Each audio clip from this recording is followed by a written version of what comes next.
पापमोचनी एकादशी व्रत कथा। जय श्री कृष्णा, राधे राधे।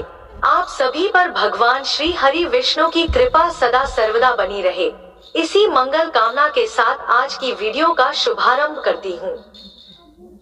आज चैत्र मास के कृष्ण पक्ष की एकादशी तिथि है और इस एकादशी को पाप मोचनी एकादशी के नाम से जाना जाता है।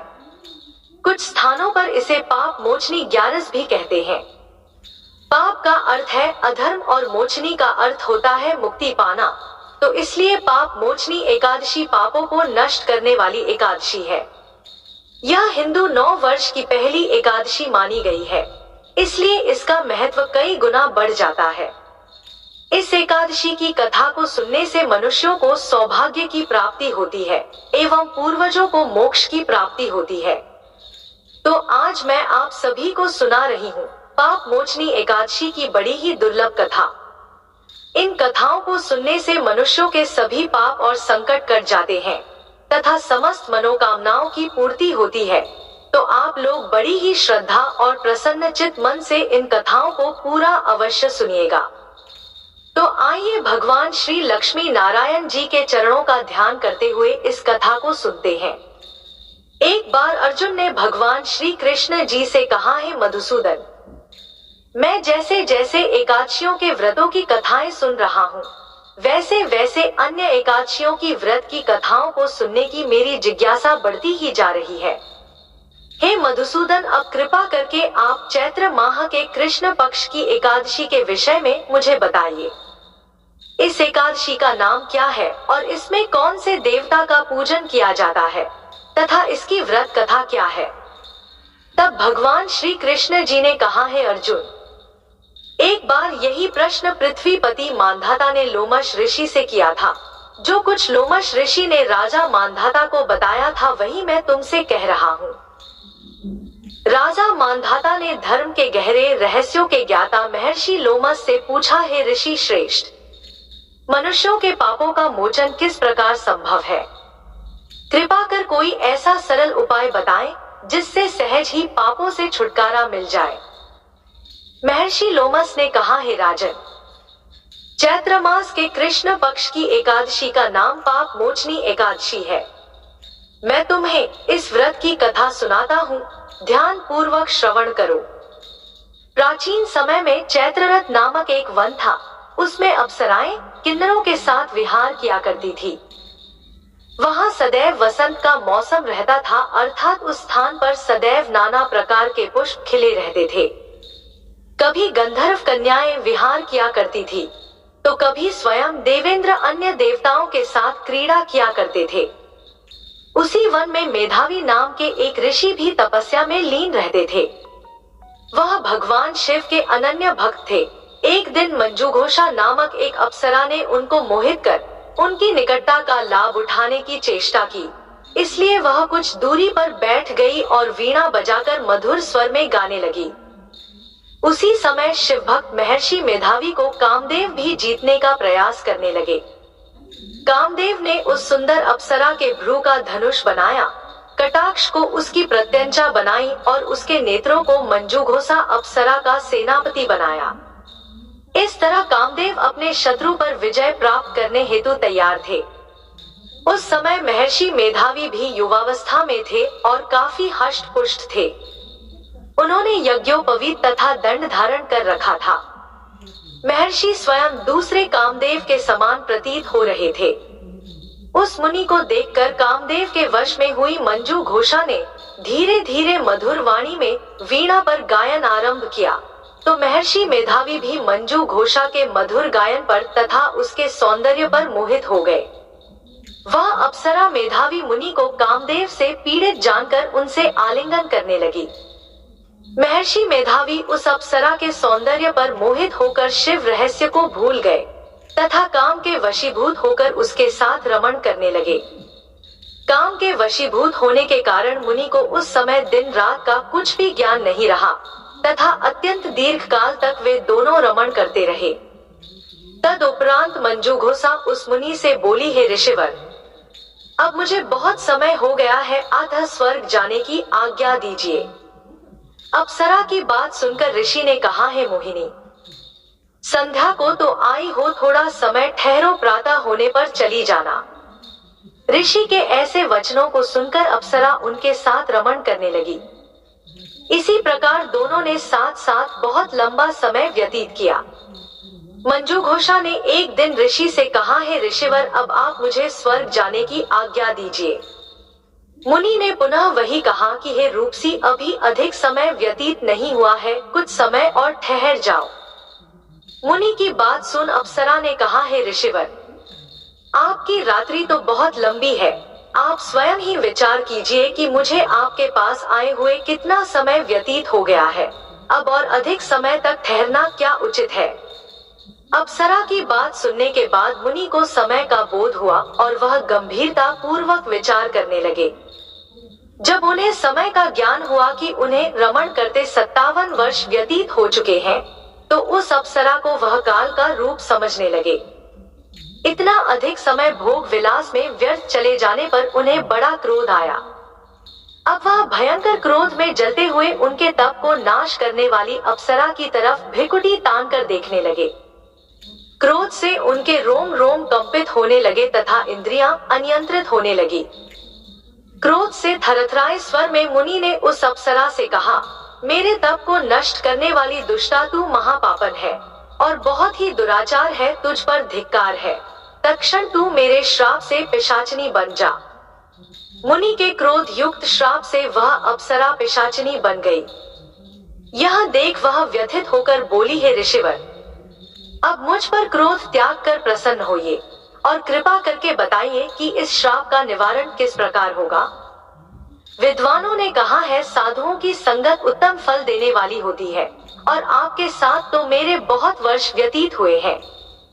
अतः अब आप मुझ पर प्रसन्न हो जाइए, अन्यथा लोग कहेंगे कि एक पूर्ण आत्मा के साथ रहने पर मंजू घोषा को पिशाचनी बनना पड़ा। मंजू घोषा की बात सुनकर मुनि को अपने क्रोध पर अत्यंत ग्लानि हुई, साथ ही अपनी अपकीर्ति का भय भी हुआ। अतः पिशाचिनी बनी मंजू घोषा से मुनि ने कहा, तूने मेरा बड़ा बुरा किया है, किंतु फिर भी मैं तुझे इस श्राप से मुक्ति का उपाय बताता हूँ। चैत्र मास के कृष्ण पक्ष की जो एकादशी है उसका नाम पाप मोचनी है। उस एकादशी का उपवास करने से तेरी पिशाचिनी की देह से मुक्ति हो जाएगी। ऐसा कहकर मुनि ने उसको व्रत का सब विधान समझा दिया। तद उपरांत अपने पापों का प्रायश्चित करने हेतु वह अपने पिता च्यवन ऋषि के पास गए। च्यवन ऋषि ने अपने पुत्र मेधावी को देखकर कहा, हे पुत्र, ऐसा क्या किया है तूने कि तेरे सभी तप नष्ट हो गए हैं, जिससे तुम्हारा समस्त तेज मलिन हो गया है। मेधावी मुनि ने लज्जा से अपना सिर झुकाकर कहा, पिताश्री, मैंने एक अप्सरा से रमण करके बहुत बड़ा पाप किया है। इसी पाप के कारण संभवतः मेरा सारा तेज और मेरे तप नष्ट हो गए हैं। कृपा करके आप इस पाप से छूटने का उपाय बताइए। ऋषि ने कहा, हे पुत्र, तुम चैत्र माह के कृष्ण पक्ष की पाप मोचनी एकादशी का विधि तथा भक्ति पूर्वक उपवास करो, इससे तुम्हारे सभी पाप नष्ट हो जाएंगे। अपने पिता च्यवन ऋषि के वचनों को सुनकर मेधावी मुनि ने पाप मोचनी एकादशी का विधि पूर्वक व्रत किया। उसके प्रभाव से उनके सभी पाप नष्ट हो गए। मंजू घोषा अप्सरा भी पाप मोचनी एकादशी का उपवास करने से पिशाचिनी की देह से छूट गई और पुनः अपना सुंदर रूप धारण करके स्वर्ग लोक को चली गई। लोमश मुनि ने कहा, हे राजन, इस पाप मोचनी एकादशी के प्रभाव से समस्त पाप नष्ट हो जाते हैं। इस एकादशी की कथा के श्रवण व पठन से 1 सहस्त्र यानी कि 1000 गौ दान करने का फल प्राप्त होता है। इस उपवास को करने से ब्रह्मा हत्या, स्वर्ण की चोरी, मधुपान तथा गौहत्या करना आदि भयंकर पाप भी नष्ट हो जाते हैं तथा अंत में स्वर्ग लोक की प्राप्ति होती है। बोलिए श्री लक्ष्मी नारायण भगवान जी की जय। अब आइए भगवान विष्णु की एक सच्ची कथा का रसपान करते हैं, जिसे सुनने मात्र से सभी मनोकामनाएं पूरी होती हैं। एक गांव में एक निर्धन जुलाहा दंपत्ति रहता था। जुलाहे का नाम था माधव और उसकी पत्नी का नाम कांता था। वे दोनों बहुत परिश्रमी थे। सारा दिन काम करते, सुंदर सुंदर कपड़े बनाते, किंतु उनके बने कपड़ों की उनको अच्छी कीमत नहीं मिल पाती थी। फिर भी जो मिलता वे उसी में संतुष्ट रहते और एक टूटी फूटी झोपड़ी में रहकर अपना जीवन व्यतीत कर रहे थे। वे बहुत संतोषी स्वभाव के थे। वह दोनों भगवान श्री कृष्ण के अनन्य भक्त थे। दिन भर के परिश्रम के बाद जो भी समय मिलता उसे वे दोनों भगवान के भजन कीर्तन में बिता देते। माधव के पास एक तानपुरा और एक खड़ताल थी। जब वह दोनों मिलकर भजन गाते तो माधव तानपुरा बजाता और उसकी पत्नी खड़ताल। फिर तो दोनों भगवान के भजन में ऐसा डूब जाते कि उनको अपनी भूख प्यास की चिंता भी नहीं रहती थी। उन्होंने अपनी दीनहीन अवस्था के लिए कभी भगवान को कोई उलाहना नहीं दिया और अपने इसी जीवन में प्रसन्न थे। लेकिन एक दुख उनको सदा सताता रहता कि उनके कोई संतान नहीं थी। इसको लेकर वह सदा चिंतित रहा करते थे। चिंता तो थी, फिर भी दोनों सदा भगवान की भक्ति में मगन रहते। इसको भी उन्होंने भगवान की लीला समझकर स्वीकार कर लिया और निष्काम भाव से भगवान श्री कृष्ण की भक्ति में लीन रहते। जब उनकी आयु अधिक होने लगी तो एक दिन माधव ने कांता से कहा कि हमारी कोई संतान नहीं है। कहते हैं कि संतान के बिना मुक्ति प्राप्त नहीं होती। अब हमारी आयु भी अधिक हो चली है, ना जाने कब बुलावा आ जाए। मरने के बाद हमारी चिता को अग्नि कौन देगा? कौन हमारे लिए तर्पण आदि कार्य करेगा? कैसे हमारी मुक्ति होगी? माधव बोला, तू क्यों चिंता करती है? ठाकुर जी है ना, वही सब देखेंगे। माधव ने यह बात कह तो दी, किंतु वह भी चिंता में डूब गया। तभी उसके मन में एक विचार आया। वह नगर में गया और श्री कृष्ण के बाल रूप की एक मूर्ति ले आया। घर आकर बोला, अब तुझे चिंता करने की कोई आवश्यकता नहीं है। मैं यह बाल गोपाल लेकर आया हूँ। अब से यही हमारे पुत्र हैं। माधव बोला, अगर हम संतानहीन हैं, तो यह भी इन्हीं की इच्छा है। हम इनको ही अपने पुत्र के समान प्रेम करेंगे। यही हमारे पुत्र का दायित्व पूर्ण करेंगे। माधव की यह बात सुनकर कांता अत्यंत प्रसन्न हुई। उसने बाल गोपाल को लेकर अपने हृदय से लगा लिया और बोली, आप बिल्कुल ठीक कह रहे हैं। आज से यही हमारा लाला है। फिर क्यों था, दोनों पति पत्नी ने घर का एक कोना साफ करके वहां बाल गोपाल के लिए एक स्थान बनाया और एक चौकी लगाकर उस पर बाल गोपाल को विराजित कर दिया। उस दिन से जुलाहा दंपत्ति का नियम हो गया। वह प्रतिदिन बाल गोपाल को स्नान कराते, उनको धुले वस्त्र पहनाते, अपने पुत्र की तरह उनको लाड लड़ाते, उन्हीं के सामने बैठकर भजन कीर्तन करते और वहीं सो जाते थे। वो दोनों अपने हाथों से बाल गोपाल के लिए सुंदर वस्त्र बनाकर उनको पहनाते, उन्हें खाना खिलाते, उनको झूला झुलाते और रात को उनको सुलाकर ही स्वयं सोते थे। इन सब में उनको बड़ा आनंद आता। धीरे धीरे दोनों बाल गोपाल को अपनी संतान के समान ही प्रेम करने लगे। बाल कृष्ण अब उनके परिवार का हिस्सा बन गए थे। कांता का नियम था कि वह रोज पहले अपने हाथों से अपने लाला को भोजन कराती, तब स्वयं भोजन करती थी। लाला को भोजन कराते समय उसको ऐसा ही प्रतीत होता जैसे वह अपने पुत्र को ही भोजन करा रही हो। उन दोनों के निश्चल प्रेम को देखकर करुणानिधान भगवान अत्यंत प्रसन्न हुए और उन्होंने अदृश्य रूप में आकर स्वयं भोजन खाना आरंभ कर दिया। कांता जब प्रेम पूर्वक बाल गोपाल को भोजन कराती तो भगवान को प्रतीत होता मानो वह अपनी माँ के हाथों से भोजन कर रहे हो। उनको कांता के हाथ से प्रेम पूर्वक मिलने वाले हर कौर में माँ का प्रेम प्राप्त होता था। भगवान श्री कृष्ण स्वयं माँ की उस प्रेम लीला के वशीभूत हो गए, किंतु कांता कभी नहीं जान पाई कि स्वयं बाल गोपाल उसके हाथ से भोजन करते हैं। एक दिन घर का काम बहुत अधिक होने के कारण कांता बाल गोपाल को भोजन कराना भूल गई। गर्मी का समय था। भरी दोपहरी में दोनों पति पत्नी कार्य करते करते थक गए और बिना भोजन किए ही सो गए। उनको सोए हुए कुछ ही देर हुई थी कि उनको एक आवाज सुनाई दी, मैया, बाबा। मुझको भूख लगी है। दोनों हड़बड़ा कर उठ गए। चारों ओर देखा, आवाज कहां से आई किंतु कुछ दिखाई नहीं दिया। तभी अचानक लीला को याद आया कि आज उसने अपने लाला को भोजन नहीं कराया है। वह हड़बड़ा कर उठी और दौड़कर लाला के पास पहुंची तो देखा कि बाल गोपाल का मुख कुम्हलाया हुआ है। इतना देखते ही दोनों पति पत्नी वहीं उनके चरणों में गिर पड़े। दोनों की आंखों से आंसुओं की धार बह निकली। लीला तुरंत भोजन लेकर आई और ना जाने कैसा प्रेम उमड़ा कि उसने लाला को उठाकर अपनी गोद में बैठा लिया और भोजन कराने लगी। दोनों पति पत्नी रोते जा रहे थे और लाला को भोजन कराते जा रहे थे। साथ ही बार बार उनसे अपने द्वारा हुए अपराध के लिए क्षमा मांगते जा रहे थे। ऐसा प्रगाढ़ प्रेम देखकर भगवान अत्यंत द्रवित हुए और अंतर्यामी भगवान श्रीहरि साक्षात रूप में प्रकट हो गए। भगवान ने अपने हाथों से अपने रोते हुए माता पिता की आंखों से आंसू पोंछे और बोले, प्रिय भक्त, मैं तुम्हारी भक्ति और प्रेम से अत्यंत प्रसन्न हूँ। तुम जो चाहो वर मांग लो, मैं तुम्हारी प्रत्येक इच्छा पूर्ण करूंगा। इतना सुनते ही दोनों भगवान के चरणों में गिर पड़े और बोले, दया निधान, आप हमसे प्रसन्न हैं और स्वयं हमारे सम्मुख उपस्थित है। इसी से हमारा जीवन धन्य हो गया। इससे अधिक हमें और क्या चाहिए? इससे अधिक किसी भी वस्तु का भला क्या महत्व हो सकता है? आपकी कृपा हम पर बनी रहे, बस इतनी कृपा करना। भगवान श्रीहरि बोले, यदि तुम चाहो तो मैं तुम्हारे जीवन में संतान के अभाव को समाप्त कर तुम्हें एक सुंदर संतान प्रदान करूं।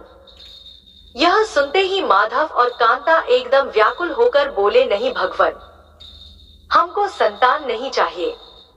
उनका उत्तर सुनकर भगवान ने पूछा, किंतु क्यों? अपने जीवन में संतान की कमी को पूर्ण करने के लिए ही तो तुम मुझको अपने घर लेकर आए थे। यह सुनकर वह दोनों बोले, प्रभु, हमको भय है कि यदि हमको संतान प्राप्त हो गई तो हमारा मोह उस संतान के प्रति बढ़ जाएगा और हम अब की तरह आपकी सेवा नहीं कर पाएंगे। उनका प्रेम और भक्ति से भरा उत्तर सुनकर करुणा निधान भगवान करुणा से भर उठे। उनके विचार सुनकर स्वयं भगवान की आंखों से अश्रु गिरने लगे। भगवान श्री हरि विष्णु बोले, हे मैया और बाबा, मैं यहाँ आया तो था आपके ऋण को उतारने के लिए, किंतु आपने तो मुझको सदा सदा के लिए अपना ऋणी बना दिया। मैं आपके प्रेम का यह ऋण कभी नहीं उतार पाऊंगा। मैं सदा सदा तुम दोनों का ऋणी रहूंगा। मैं तुम्हारे प्रेम से अत्यंत प्रसन्न हूँ। तुमने अपने निर्मल प्रेम से मुझको भी अपने बंधन में बांध लिया है। मैं तुम्हें वचन देता हूँ कि आज से मैं तुम्हारे पुत्र के रूप में तुम्हारे समस्त कार्य पूर्ण करूंगा। तुम्हें कभी संतान का अभाव नहीं होने दूंगा। तुम ये तो जानते ही हो कि मेरा वचन कभी असत्य नहीं होता। ऐसा कहकर भक्तवत्सल भगवान बाल गोपाल की प्रतिमा में विलीन हो गए। उस दिन से माधव और कांता का जीवन बिल्कुल ही बदल गया। उन्होंने सारा काम धंधा छोड़ दिया और सारा दिन बाल गोपाल के भजन कीर्तन और उनकी सेवा में व्यतीत करने लगे। भजन करते हुए उनको न भूख सताती और ना ही प्यास लगती थी। उन्होंने सभी प्रकार की इच्छाओं का पूर्ण रूप से त्याग कर दिया। अब माधव कभी कोई कार्य करता तो केवल अपने बाल गोपाल के लिए सुंदर सुंदर वस्त्र बनाने का। उनके सामने जब भी कोई परेशानी आती तो बाल गोपाल एक बालक के रूप में उपस्थित हो जाते और उनके समस्त कार्य पूर्ण कर देते। वह दंपति और बालक गांव भर में चर्चा का विषय बन गए, किंतु गांव में कोई भी यह नहीं जान पाया कि वह बालक कौन है, कहां से आता है और कहां चला जाता है। धीरे धीरे समय बीतने लगा। अब जुलाहे दंपति बूढ़े हो चले थे, किंतु भगवान की कृपा उन पर बनी रही। अब दोनों की आयु पूर्ण होने का समय आ चला था। भगवत प्रेरणा से उनको यह ज्ञात हो गया कि अब उनका समय पूरा होने वाला है। इसी के चलते एक दिन दोनों ने भगवान को पुकारा। ठाकुर जी तुरंत प्रकट हो गए और उनसे उनकी इच्छा जानी चाहिए। दोनों भक्त दंपति भगवान के चरणों में प्रणाम करके बोले, हे प्रभु, हमने अपने पूरे जीवन में आपसे कभी कुछ नहीं मांगा, किंतु अब जीवन का अंतिम समय आ गया है, इसलिए आपसे कुछ मांगना चाहते हैं। भगवान बोले, निसंकोच होकर अपनी कोई भी इच्छा कहो, मैं वचन देता हूँ कि तुम्हारी प्रत्येक इच्छा को पूर्ण करूंगा।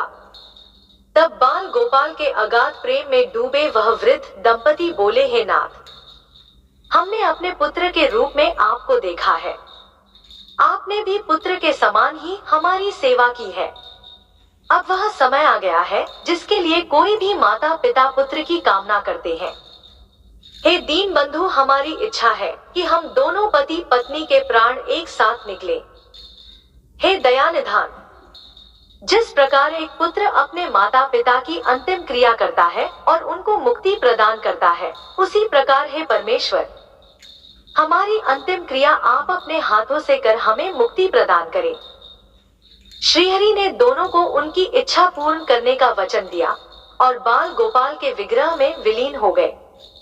अंत में वह दिन आ गया जब प्रत्येक जीव को यह शरीर छोड़ना पड़ता है। दोनों वृद्ध दंपति बीमार पड़ गए। उन दोनों की भक्ति की चर्चा गांव भर में थी, इसलिए गांव के लोग उनका हाल जानने के लिए उनकी झोपड़ी के पास आ गए, किंतु उन दोनों का ध्यान तो श्रीहरि में रम चुका था। उनको नहीं पता था कि कौन आया है कौन नहीं। तभी अचानक एक चमत्कार हुआ। जुलाहे की झोपड़ी एक तीव्र और अलौकिक प्रकाश से भर उठी। वहां उपस्थित समस्त लोगों की आंखें बंद हो गई। किसी को कुछ भी दिखाई नहीं पड़ रहा था। कुछ लोग तो झोपड़ी से बाहर आ गए, कुछ वहीं धरती पर बैठ गए। तभी श्री हरि अपने दिव्य चतुर्भुज रूप में प्रकट हुए।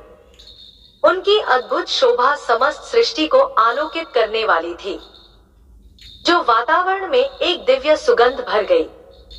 वे अपनी मंद मंद मुस्कान से अपने उन भक्त माता पिता की ओर देख रहे थे।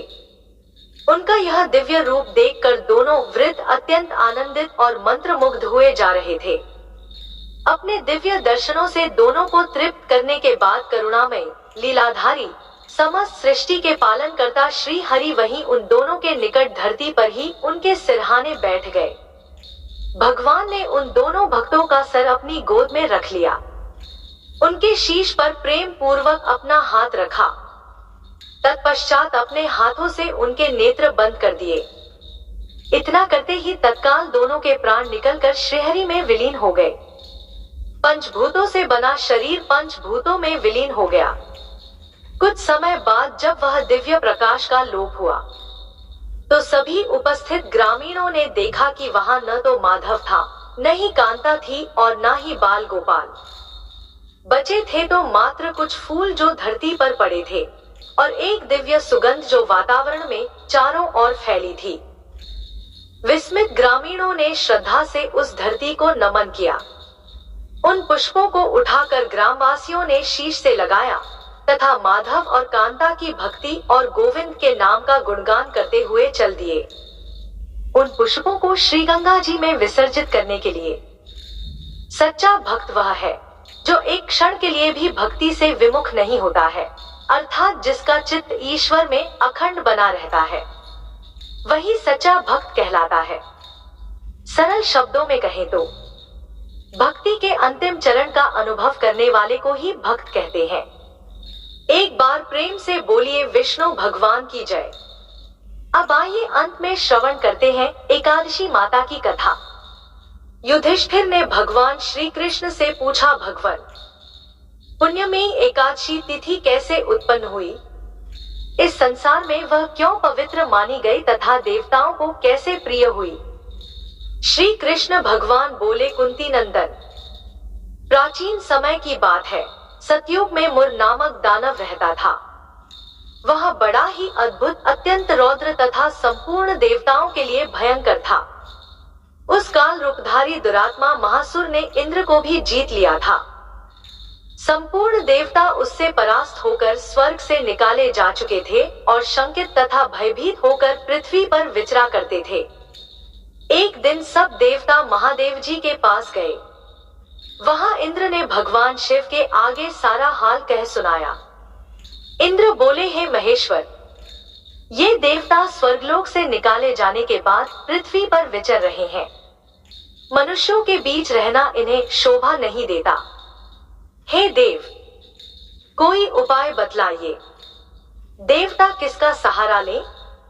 महादेव जी ने कहा, देवराज, जहां सबको शरण देने वाले, सबकी रक्षा में तत्पर रहने वाले जगत के स्वामी भगवान गरुड़ ध्वज विराजमान है, वहां जाओ। वे तुम लोगों की रक्षा अवश्य करेंगे।